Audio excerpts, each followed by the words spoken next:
안녕하세요. 오늘은 티오테파에 대해서 설명을 드리도록 하겠습니다. 티오테파, 선생님들에 따라서는 치오테파라고 부르기도 하는데요. 이 약 같은 경우에 상품명은 아테파, 테파디나, 티오스팔피가 있습니다. 이 약은 다른 화학요법과 병용해서 다음의 경우에 사용하도록 허가를 듣겠는데요. 첫 번째로는 방사선 조사 여부와 상관없이 성인 및 소아 환자의 혈액학적 질환에서 동종 및 자가, 졸모세포 이식 전처치 요법으로 허가를 듣겠고요. 두 번째로는 성인 소아 환자의 고형암 치료를 위해서 졸모세포 이식과 함께 고용량의 화학요법이 적절한 경우라고 기재가 되어 있습니다. 정리를 해보면 성인 소아 환자에게 모두 허가를 듣겠고요. 혈액 질환뿐만이 아니라 고형암 환자에서도 쓰이는 항암제로 조혈모세포 이식 전처치에 쓰이는 항암제로 여겨지고요. 다만 이런 허가사항 외에도 우리 중추신경계 암에서 일반 항암으로 리툭시맙, 메토트렉세이트, 시타라빈과의 병용하는 RMCT 혹은 메토트렉세이트, 시타라빈과 병용하는 MCT 요법 등 다양한 항암학 요법에서 쓰이는 항암제입니다. 다음으로 용법 용량을 살펴보도록 하겠습니다. 저 살펴봤던 다양한 적응증만큼이나 용법 용량도 다양한데요. MCT라고 하는 항암에서 쓰이는 경우에는 3주 간격으로 4일차에 하루에 한 번 30mg/m제곱이 추천이 되고 있고요. 다발골수 중에서 조혈모세포 이식 전처치로 VTT 항암에 쓰이는 경우에는 이식 7일 전과 6일 전에 하루에 한 번 5mg/kg가 추천이 되고 있어서 용법 용량은 다양하구나 정도만 아시면 좋을 것 같습니다. 그리고 이 약은 중심 정맥 카테터를 통해 2시간에서 혹은 4시간 동안 정맥 투여하도록 추천이 되고 있는 항암제입니다. 네 번째로는 FDA 박스형 경고문을 살펴보도록 하겠습니다. 이 박스형 경고문이란 의약품의 안전 관련 정보를 담은 경고문의 일종인데요. FDA, 미국 식약처에서 발표한 티오테파의 박스형 경고문의 첫 번째는 골수 억제가 있습니다. 이 티오테파로 인해 심각한 골수 억제가 발생할 수 있고요. 이로 인해 감염이나 출혈에 이를 수 있다고 합니다. 그래서 주기적인 혈액 검사 시행을 추천하고 있습니다. 두 번째로는 발암성입니다. 이 약은 동물 실험에서 발암성이 보고가 되었고요. 2차성 악성 종양의 위험이 증가할 수 있다고 합니다. 티오테파의 2차성 악성 종양의 빈도는 알기는 어렵지만 항암 치료를 받은 생존자는 일반인에 비해서 2.8배 더 높은 2차 악성 종양 발생 위험이 있다고 합니다. 그 외에 주의해야 할 사항으로 첫 번째 피부 독성이 있습니다. 고용량으로 치료받는 조혈모세포 이식 환자 같은 경우는 이 약과 활성 대사물이 피부를 통해 일부 배출될 수 있다고 합니다. 이로 인해서 피부가 변색이 된다거나 가렵다거나 물집이 생긴다거나 벗겨질 수가 있습니다. 특히나 사타구니, 겨드랑이, 목 주변, 피부 주름 부위, 드레싱 아래 부위에서 더 심하게 나타날 수 있고요. 그래서 피부 관리를 철저히 하도록 기재가 되어 있습니다. 미국 식약처 안내문에 따르면 이 약 투여 후 48시간 동안은 하루 2번 이상 샤워나 목욕을 해야 하고 밀폐된 드레싱은 하루 2번 교체해야 하며 그 아래 피부도 함께 닦아야 합니다. 또한 치료 중에는 침대 시트를 매일 갈아야 합니다. 두 번째로 주의할 사항으로는 배와 태아의 독성이 있습니다. 따라서 임신 가능성이 있는 여성은 치료 기간 중 또 치료 끝나고 적어도 6개월 동안은 피임을 해야 하고요. 가임 여성 파트너가 있는 남성 같은 경우는 치료 기간과 끝나고 적어도 1년간은 피임을 추천을 하고 있습니다. 세 번째로 중추신경계의 독성이 있습니다. 고용량으로 치료받는 이식 환자 같은 경우는 치명적인 뇌병증, 뇌 기능 이상 같은 게 보고가 되고 있고요.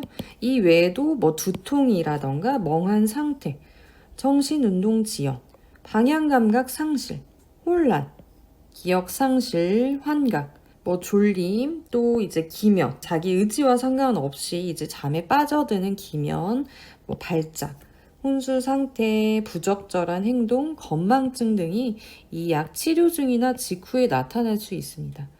소아 환자에서 이 약을 붓설판 및 시클로포스파미드와 병용한 경우에 약 8%에서 발작 및 두개 내 출혈을 포함한 중추신경계 독성이 발생했다고 합니다. 그래서 권장 용량을 초과하지 않도록 기재가 되어 있고요. 결론적으로 조혈모 세포 이식과 같이 고용량 티오테파를 투여하는 환자의 경우에는 일반적인 이상 반응 말고도 피부 독성과 중추신경계 독성을 더 잘 확인해야 합니다. 다음으로 빈도가 높은 이상 반응을 살펴보도록 하겠습니다. 이때의 자료는 일반 항암이 아니라 조혈모세포 이식을 했을 때의 자료에 근거합니다. 이때 환자군이 많지는 않습니다. 25명을 대상으로 한 자료였고요. 50% 이상, 굉장히 빈도가 높았던 이상 반응으로 첫 번째로는 골수 억제가 있습니다. 호중구, 백혈구의 약 50에서 70%를 차지하는 세포인데요. 이 호중구가 감소한 건 100%, 빈혈도 100%, 또 혈수판이 감소한 것도 100%로 기재가 되어 있습니다. 두 번째로는 간독성입니다.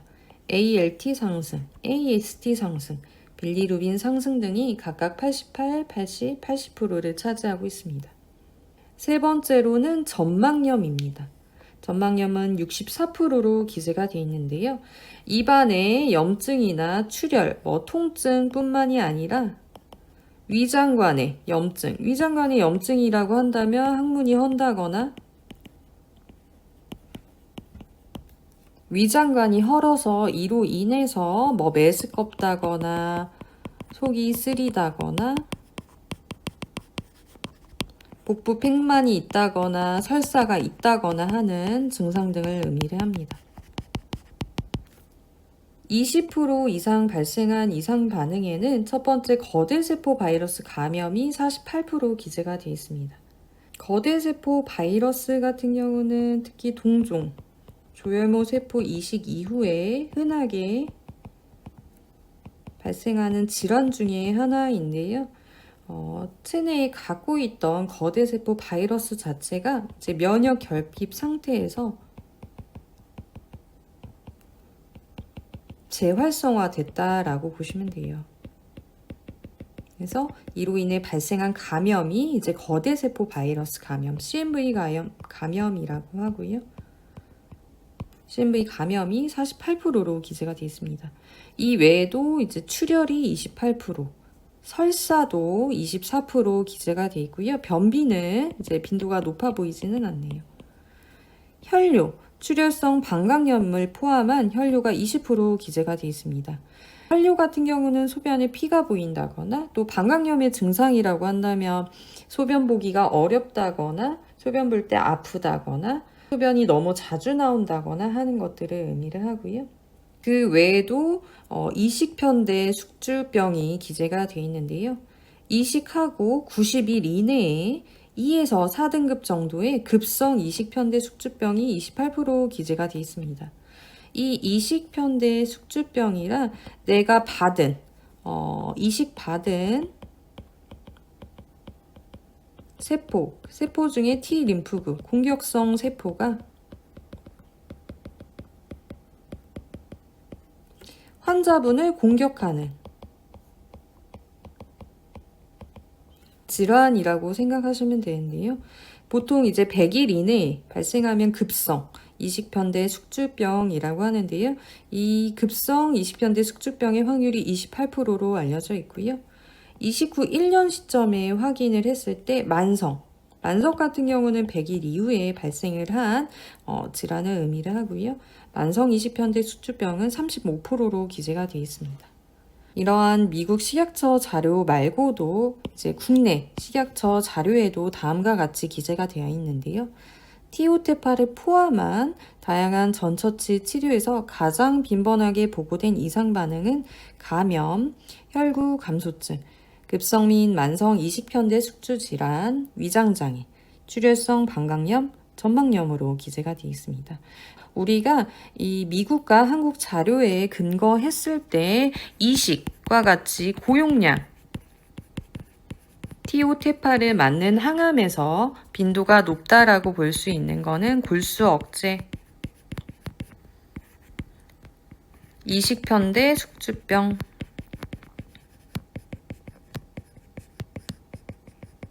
출혈성 방광염,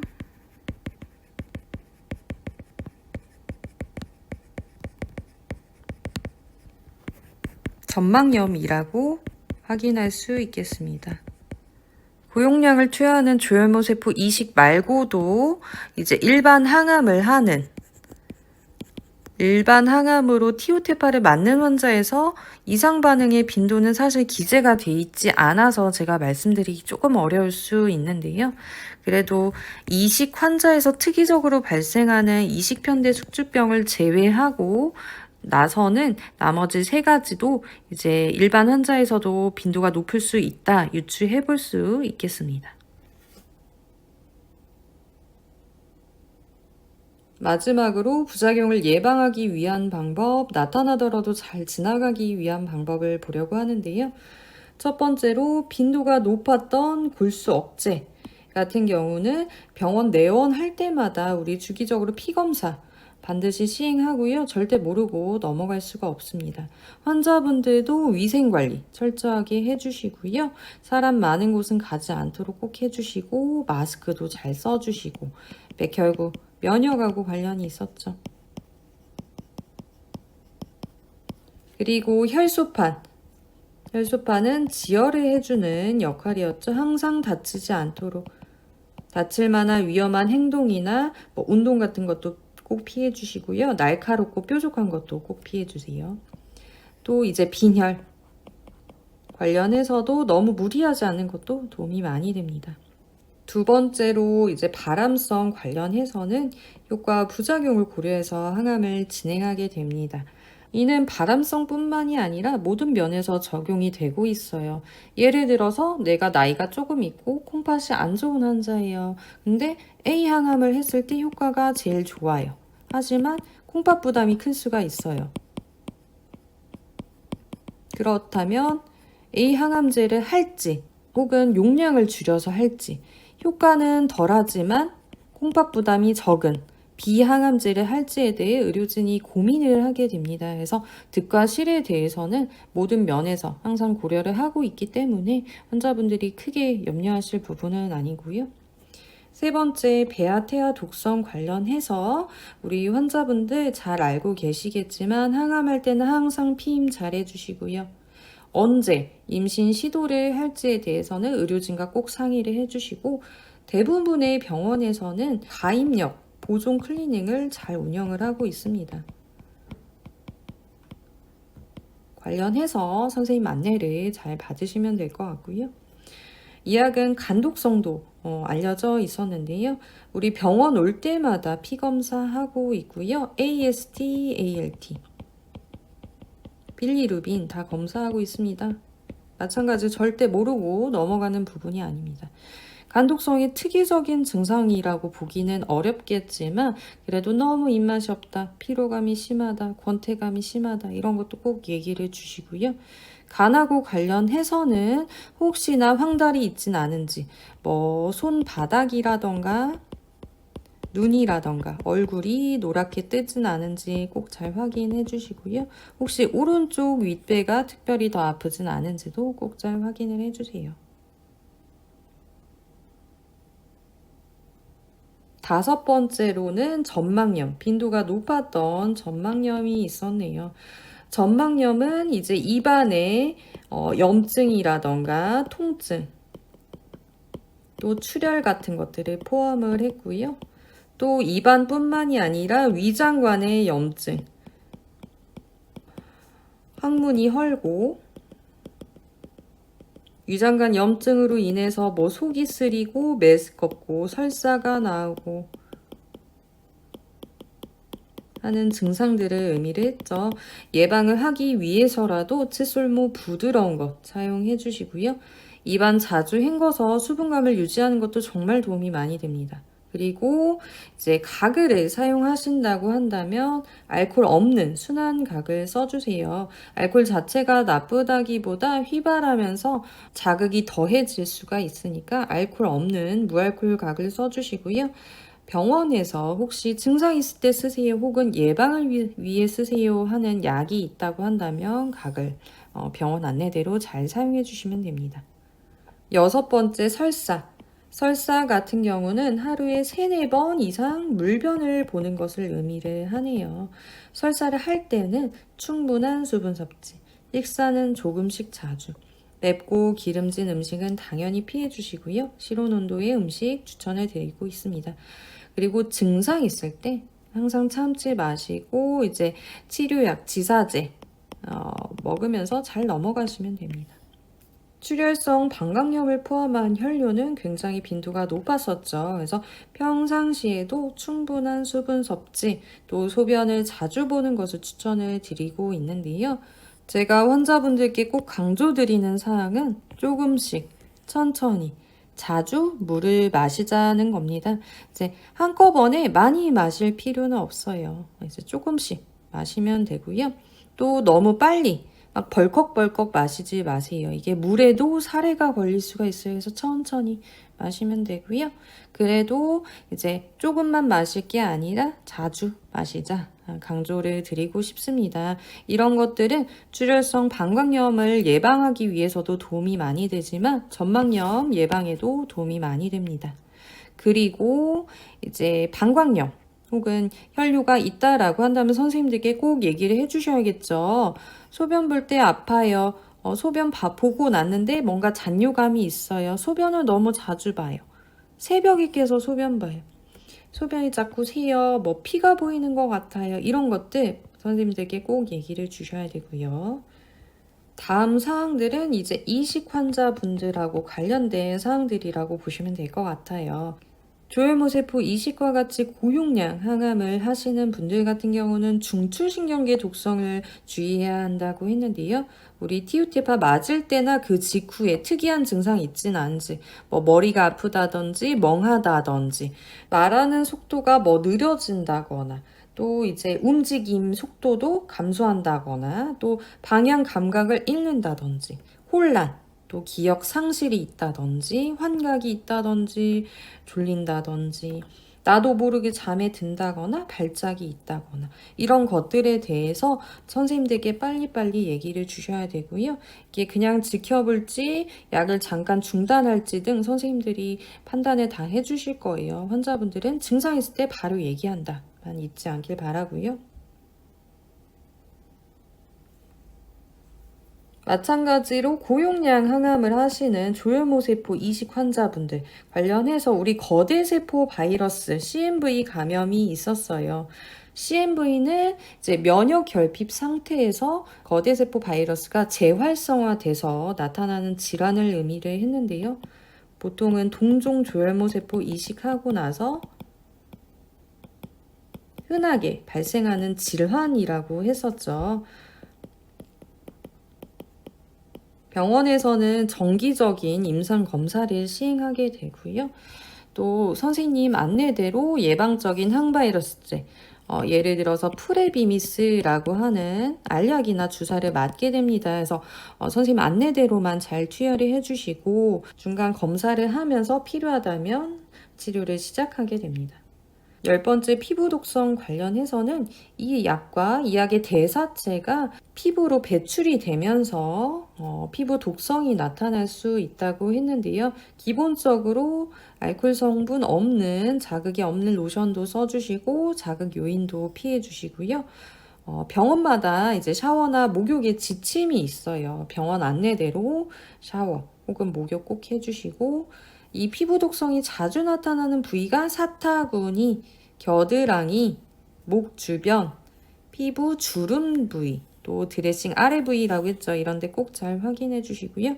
증상은 피부가 변색이 되고 가렵고 물집 잡히고 벗겨지고 이 증상 있을 때 선생님들께 빨리 알려주세요. 마지막으로 급성 및 만성 이식편대 숙주병, 숙주 질환이 있었는데요.